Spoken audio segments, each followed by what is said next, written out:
আজকে নিয়ে এসেছি সুনীল গঙ্গোপাধ্যায়ের নীললোহিত সমগ্র থেকে নেওয়া নীললোহিতের চেনা অচেনার প্রথম খণ্ড।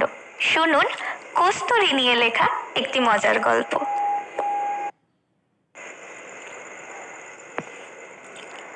মাত্র 2 টাকায় একটা কস্তুরী কিনে ফেললাম। কোনো কোনো হরিণের পেটে যে জিনিস হয়, তীব্র যার গন্ধ, যে গন্ধের তাড়নায় হরিণ পাগলের মতো বনে বনে ছুটে বেড়ায়। জিনিসটা শক্ত, ছোটখাটো মুরগির ডিমের মতন সাইজ, হরিণের চামড়া দিয়ে মোড়া, নাকের কাছে আনলে বেশ মিষ্টি গন্ধ পাওয়া যায়। জিনিসটা পেয়ে আমার বেশ আনন্দ হলো। কস্তুরীর জন্য আমার যে খুব আগ্রহ ছিল কিংবা কস্তুরী কেনার জন্য ব্যগ্রভাবে খোঁজাখুঁজি করছিলাম তা অবশ্য নয়। একটা থুরথুরে বুড়ি জোর করে গছিয়ে দিয়ে গেল। দুপুরবেলা বাড়িতে আমি একা, দরজায় কড়া নাড়া। দরজা খুলে দেখি নোংরা ধুলোয় ভর্তি ঘাগড়া ধরনের পোশাক পরা এক বুড়ি। বুঝলাম ভিক্ষে চাইতে এসেছে। দরজার কড়া নেড়ে কিংবা কলিং বেল টিপে ভিক্ষে চাওয়ার ফ্যাশনটা চালু হয়েছে অল্প কিছুদিন ধরে। বুড়ি কিছু বলার আগেই আমি বিরক্তভাবে বললাম, এখন কিছু হবে না, হবে না, যাও।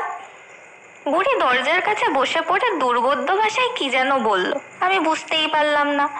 ওকে দেখে কোনো পাহাড়ি জাত মনে হয়। ঝুলির ভেতর থেকে কতগুলো জন্তু জানোয়ারের হাড়, শিং, দাঁত বার করে ভাঙা হিন্দি বাংলা মেশানো ভাষায় জিজ্ঞেস করলো, বাবু এগুলো কিনবে? আমি তো আর তন্ত্র সাধনা করি না যে ওসব জিনিস আমার কাজে লাগবে। বললাম, কিছু চাই না, তুমি যাও, অন্য জায়গায় দেখো। মাইজি বাড়িতে নেই।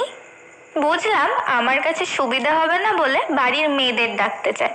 চুরি টুরির মতলবে আছে কিনা কে জানে। একটু রুক্ষভাবে বললাম, মাইজি টাইজি কেউ নেই, যাও ইয়াসে, দরজা বন্ধ করেগা। বুড়ি এবার বলল, বাবু একটু জল খাওয়াবে? বড্ড তিয়াস লেগেছে, মাথা ঘুরছে আমার। যতই বিরক্ত হই, কেউ জল চাইলে না বলা যায় না। এ কথাও বলা যায় না যে রাস্তায় কল আছে, সেখান থেকে খেয়ে নাও। আমি নিজেও কত অচেনা জায়গায় অচেনা বাড়িতে জল খেতে চেয়েছি। ভিক্ষে দেবার ব্যাপারে কঠোর হতে পারি, কিন্তু তৃষ্ণার্তকে জল দিতেই হয়। বুড়ি যাতে বাড়ির মধ্যে ঢুকে না পড়ে সেদিকে কড়া নজর রেখে আমি ওকে জল এনে দিলাম। ঢকঢক করে 1 ঘটি জল খেয়ে বুড়ি একটা স্বস্তির নিঃশ্বাস ফেললো। তারপর জিজ্ঞেস করলো, বাবু তুমি এসব কিছু কিনবে না? না। বুড়ি তখন তার ঝুলি থেকে সেই গোল চামড়া মোড়া পদার্থটা বার করে বলল, এই নাও কস্তুরী, এ তুমি বাজারে ঝুরলেও পাবে না। কস্তুরীর কথা শুধু কবিতাতেই পড়েছি, আগে কখনো চোখে দেখিনি জিনিসটা। এমনকি সত্যি সত্যি কস্তুরী বলে কিছু হয় কি না, সাপের মাথার মণির মতনই অলিক রূপকথা কি না তাও জানি না। তবু একটু কৌতূহল হলোই। হাতে নিয়ে দেখলাম জিনিসটা, জিজ্ঞেস করলাম, এটা কস্তুরী? যা। হ্যাঁ বাবু, তুমি গন্ধ শুকে দেখো। নাকের কাছে এনে একটা মিষ্টি গন্ধ পেলাম ঠিকই, তবু সন্দেহ গেল না। তুমি কোথায় পেলে জিনিস? নেপালের জঙ্গল থেকে। এ চিজ হর বক্ত নেহি মিলতা, কবি কবি দোঠো একটু মিল যায়। এটা তোমার ঘরে রেখে দিলে সবসময় ঘরে সুন্দর গন্ধ হয়ে থাকবে। আমার ঘর সবসময় সুগন্ধে আমোদিত করে রাখার কোনো দরকার নেই, তবু কস্তুরী শব্দটাই আমার রোম্যান্টিক যে খানিকটা আসক্তি হয়। জিজ্ঞেস করলাম, কত দাম? 50 টাকা, সস্তা মে ছোড় দেতা হ্যাঁ। 50 কেন, 500 টাকা বললেও আমি অবাক হতাম না। কস্তুরী জিনিসটা দুর্লভ নিশ্চয়ই, আর তো কারোর কাছে দেখিনি। তবে এরকম একটা দুর্লভ জিনিস নিউ মার্কেট ফার্কেটে না নিয়ে গিয়ে দুপুরবেলা আমার কাছেই বা এসেছে কেন, এই ব্যাপারে আমার একটু খটকা লাগলো। বুড়ি আমার মুখভঙ্গি লক্ষ্য করে বলল, বাবু দেখবে কস্তুরী কিরকম? তোমার হাতটা নিয়ে এসো আমার সামনে। এই যে হাতের মধ্যে এটা এরকম ভাবে মুঠো করে ধরো। আচ্ছা, ওটাকে আবার রেখে দাও। এখন হাতের গন্ধ শুকে দেখো, দুদিকেই গন্ধ। আমি এ ব্যাপারটাই সত্যি হতবাক হয়ে পড়লাম। কোনো একটা জিনিস হাতে মুঠো করে ধরলে হাতে গন্ধ হয়ে যেতে পারে বটে, কিন্তু হাতের উল্টো পিঠেও আমি সেই গন্ধ পাচ্ছি। কস্তুরীর সুবাস আমার রক্ত মাংস হাড় ভেদ করে আসছে। জিনিসটা সত্যিই অভূতপূর্ব। সে যাই হোক, 50 টাকা আমার কাছে একটা বিরাট ব্যাপার। আমতা আমতা করে বললাম, ইতনা ছোটা চিজ কা দাম 50 রুপিয়া? ঠিক হ্যাঁ, আব 20 রুপিয়া দিজিয়ে। এক ঝটকা একেবারে 30 টাকা কমে গেল। আমি একটু সতর্ক হয়ে উঠলাম। আবার বললাম 20 रुपया? ঠিক হ্যাঁ 10 रुपया दे दीजिए। আমি অবাক, কস্তুরী সম্পর্কে আমার কোনো আগ্রহ না থাকতে পারে, কিন্তু এরকম একটা খ্যাতি সম্পন্ন জিনিসের দাম 10 টাকার বেশি নিশ্চয়ই। এই বুড়ি কি দরদাম জানে না? তা হতেই পারে না। মেয়েরা কোনো জিনিস কিনতে বা বিক্রি করতে গিয়ে ঠকবে, এ ব্যাপার পৃথিবীতে কখনো ঘটেনি। তাহলে কেউ আমাকে এতই পছন্দ করে ফেলেছে যে দামের পরোয়া না করে ওই মূল্যবান জিনিসটা আমাকে দিতে চায়। আমি চুপ করে আছি বলে বুড়ি বলল, 10 টাকাও দেবে না? ঠিক আছে 5 টাকা অন্তত দাও। তাও দেবে না? আচ্ছা আর আপত্তি করো না, 2 টাকা দিয়ে দাও বাবু, এরকম বেরিয়েছিস। আমার তখন রীতিমতন ভয় করতে লাগলো। 50 টাকা থেকে 2 টাকায় নেমে আসা, এটা বড়ই বাড়াবাড়ি হচ্ছে।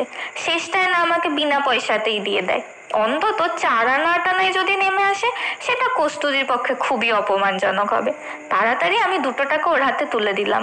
মনে একটু খচখচ করতে লাগলো, কস্তুরীর মতন একটা জিনিসের বিনিময়ে আমার আরো কিছু বেশি দামই দেওয়া উচিত ছিল, কিন্তু কি করব, 2 টাকার বেশি যে ছিল না। বাজার করার পয়সা মেরে আর কতই বা রোজগার করা যায়। বুড়ি চলে যাবার পর কস্তুরীটা হাতে নিয়ে আমি বিছানায় শুয়ে পড়লাম। দারুণ খুশি খুশি লাগলো মনটা। 1 ঘন্টা আগেও ভাবিনি হঠাৎ আমি একটা কস্তুরীর মালিক হয়ে গেলাম। এটা যদি কাউকে উপহার দিই, সে কিরকম খুশি হবে?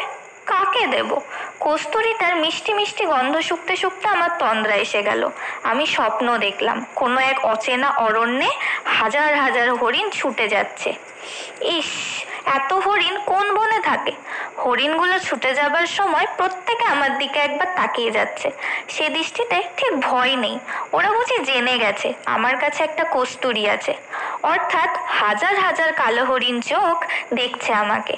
হরিণগুলো মিলিয়ে যাবার পর দেখলাম বনের মধ্যে তকতকে ঝকঝকে খানিকটা জায়গা, নরম ঘাস গালিচার মতো। সেখানে একটি মেয়ে বসে আছে, তার সারা গায়ে ফুলের গয়না। মেয়েটিকে যে কি অপূর্ব দেখতে, সে আর কি বলবো। আমার মনে হলো আমি শকুন্তলাকে স্বপ্ন দেখছি, কারণ একটা হরিণ সেই মেয়েটির কাছে দাঁড়ালো। মেয়েটি হরিণটার গলায় সুরসুরি দিয়ে আদর করতে লাগলো। কি আশ্চর্য, তার একটু দূরেই আমি দাঁড়িয়ে আছি। আমি কি দুষ্মন্ত নাকি? বড় যে দুশ্মন হতে পারি। কাছে গিয়ে জিজ্ঞেস করলাম, আপনার নাম কি? মেয়েটি আমাকে অবাক করে উত্তর দিল, আমার নাম কপাল কুণ্ডলা। আমি ভাবলাম কস্তুরীটা ওকেই উপহার দেওয়া যায়। স্বপ্নটা আরো অনেক বড় ছিল, সবটা বলার দরকার নেই। আমার ঘুম ভাঙালো আমার বন্ধু রজত। চোখ মেলেই বললাম, দেখ আজ সস্তায় একটা কস্তুরী কিনেছি। কস্তুরী? ভ্যাট, দেখ শুকে দেখ কি অপূর্ব গন্ধ। রজত সেটা নিয়ে শুকে বলল, হ্যাঁ একটা গন্ধ আছে বটে, ফুটপাতে 1 টাকা 4 আনা করে শিশিতে যে সেন্ট বিক্রি হয়, তার চেয়েও পচা গন্ধ। আমি একটু দুঃখিত হয়ে বললাম, তা হতে পারে, প্রকৃতির থেকেও মানুষ বেশি বুদ্ধিমান। প্রকৃতির তৈরি সুগন্ধের চেয়েও অনেক ভালো সেন্ট মানুষ তৈরি করতে পারে। ধ্যাৎ, প্রকৃতি না হাতি, এটা কস্তুরী তোকে কে বলেছে? কথা বলতে বলতেই রজত নখ দিয়ে খুঁটে ওই জিনিসটার গা থেকে চামড়াটা তুলে ফেলেছে। আমি হা হা করে উঠলাম। রজত বলল, এই দেখ। দেখলাম ভেতরে কয়েক টুকরো পাথর, খানিকটা খবরের কাগজ দিয়ে জড়ানো। হরিণের পেটে পাথর হলেও হতে পারে, কিন্তু বাংলা খবরের কাগজ সেখানে জন্মানো সত্যিই অসম্ভব। রজত বলল, তুই এরকম ভাবে ঠকলি? তুই যে দিন দিন কি বোকা হয়ে যাচ্ছিস। আমি একটা দীর্ঘশ্বাস ফেলে চুপ করে রইলাম। পুরোপুরি ঠকিয়ে যেতে পারেনি। 2 টাকা দিয়ে ওটা কেনার ফলে আজ দুপুরে অমত চমৎকার একটা স্বপ্ন দেখলাম। তাই বা কম কি? 2 টাকা দিয়ে কি স্বপ্ন কিনতে পাওয়া যায়? শুনছিলেন কস্তুরী নিয়ে একটি মজার গল্প। এরম আরো অনেক মজার গল্প নিয়ে ফিরছি খুব তাড়াতাড়ি। গল্প পাঠে আমি সঞ্চিতা। ততক্ষণ সঙ্গে থাকুন।